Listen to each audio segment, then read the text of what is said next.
So, as you just saw in the previous clip, it's pretty hot today. It's mid-May. I don't expect it to snow again, so that means we can put the summer wheels back on the Golf R. As you just saw, still have the Audi Celebration 17s and Blizzaks on the car, and we need to switch that up and fix that. So, what we gotta do first is we really need to clean this garage. It's all sorts of dusty and dirty, and I just don't want to work on a car in here. Also, I want to clean up the cars so that they're nice to work on and so that we don't put the winter wheels away dirty. So with that said, let's get to cleaning.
Alright, now that I've got the garage all wet, let's let that dry for a bit and take the Golf R over to the car wash. I was hoping that my girlfriend would be home with the Jetta so we could wash them both at the same time, but she is not home from work yet, so guess it's just going to be the Golf R today. Hopefully we can get this thing washed, take it back, swap out the wheels, and call it a day. So apparently the self-serve only takes quarters here, so unfortunately we're gonna have to go through the automatic wash. Pay $8 to get swirls in my paint.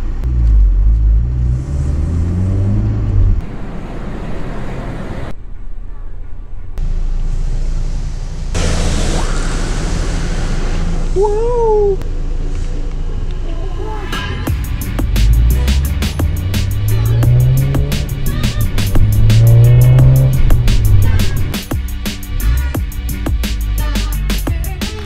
Back in the garage, it's pretty dry, so let's go ahead and clean out the rest of the interior of this car, and then we'll swap the winter wheels for the summer wheels.